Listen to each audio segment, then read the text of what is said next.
Hello, my name is Joseph Herrera. I am a social worker with the Geriatric Neurobehavior and Alzheimer's Disease Center.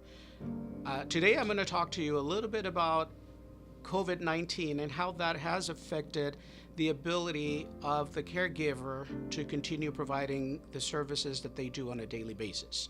The COVID 19 pandemic has placed additional responsibilities on the caregiver and additional stresses, which result in additional stress, anxiety, and depression. As a result of the health crisis, caregiver and care receiver are now isolated in their own home due to the quarantine, which has created an additional set of circumstances for the caregiver. So, one of the things that can ease that stress is staying informed. Staying informed is very important because it allows you to know relevant information and updated information about the COVID 19. I think it's important to not spend your entire day watching news or navigating through the internet looking for stories about the COVID 19. Remember that not everything that you see on the internet is true, and it will place additional stress on you. Stay focused on your personal power. So, what is it that you can do? What are some of the things that you yourself can do at home? So, focus on your personal power. What can you do? What abilities do you have over the quarantine? What things can you do to maintain the person with dementia or the person you're providing care for calm and collected, and yourself as well? So it is important now that the routine has been turned upside down to you maintain a routine at home. So if you don't have a routine at home, the patient will not have a lot to do, and they'll have a lot more time to be bored. That boredom will lead to aggressive behaviors. Remember that it is important to communicate effectively with the person, but the routine is very important. So if now that the person is at home with you 24/7, they are unable to go to the senior center, they're unable to engage in meaningful activities outside of the home, you aren't able to take a walk, you aren't able to do the things that you normally do, it's time to create a new routine. So, schedule daily activities from the time that the person is up and running in the morning, starting with breakfast, and ensuring that all the activities that you schedule are done or performed daily at the same time. Also, schedule time and relaxation. It is important to you to schedule rest and relaxation for the person that you care for and for yourself. It is important that you recharge your battery and that you do the things that you need to do to take care of the household as well. If you live in a household where there are more people, different generations, that will create a situation where the patient will be a little bit more confused, a little bit more agitated as a result of seeing more people in the home. It's not part of the routine. And the most important thing is to do at least one positive thing for yourself. Do something nice for yourself. It doesn't have to be a great thing. It doesn't have to be something where you spend a lot of money, but do something nice for you. Taking a bath while somebody else is watching the person that you care for. Watching a movie, making a phone call to a friend. The options are open for you to do one nice thing for yourself.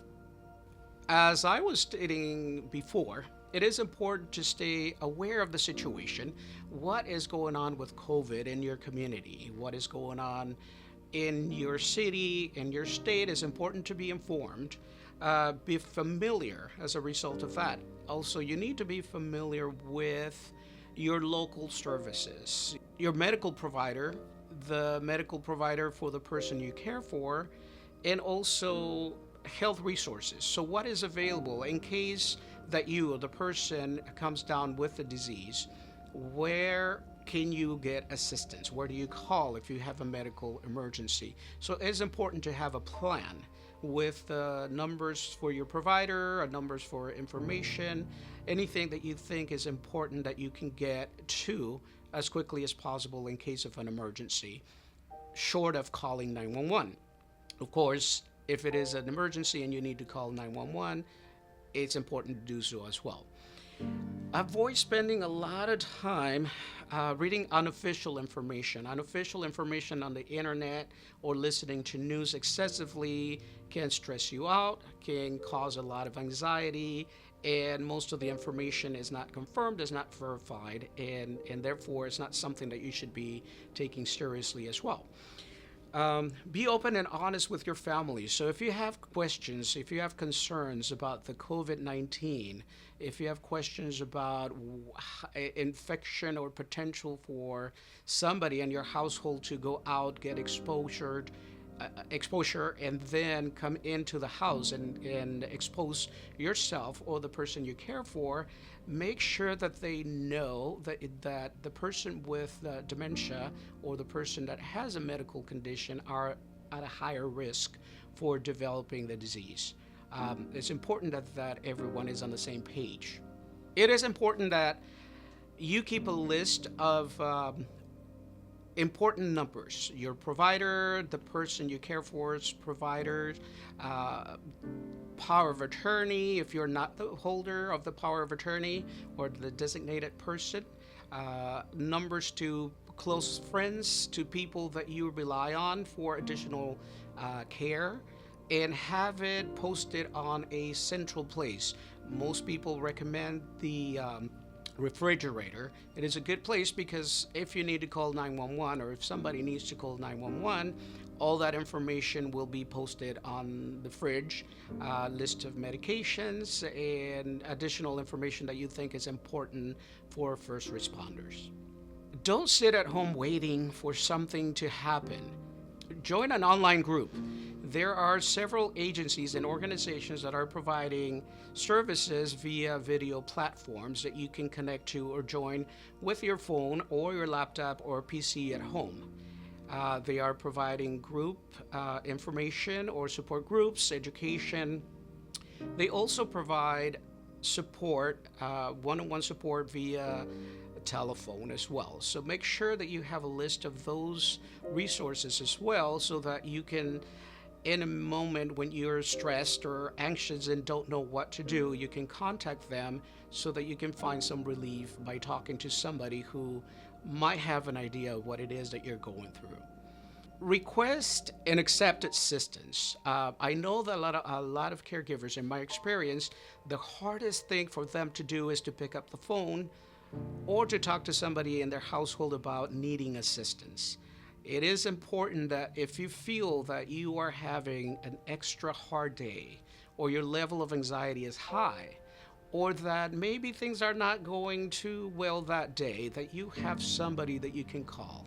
So make sure that you call for assistance. Make sure if somebody calls you, by the same token, offering assistance, that they get to you and that you say, yes, I need assistance. Please help me. It is not below you as a caregiver to accept that assistance that somebody else is willing to provide. Reach out to neighbors and friends. I know that it is a little bit harder now because of COVID to get out of the house and have face to face contact with people, but you can call them on the phone, or if you are able to use a video platform, you can set up a meeting to drink coffee, to talk about your favorite shows, or just to talk about the state of affairs. It is very important that you stay connected to people outside of your home. Also, if you have a mobile phone or if you have a Facebook page or any social media platform that you prefer, that you stay in contact with your friends and with the people that you normally are in contact with. It's very important, and that will give you a little bit of a relief to the doldrums of your day-to-day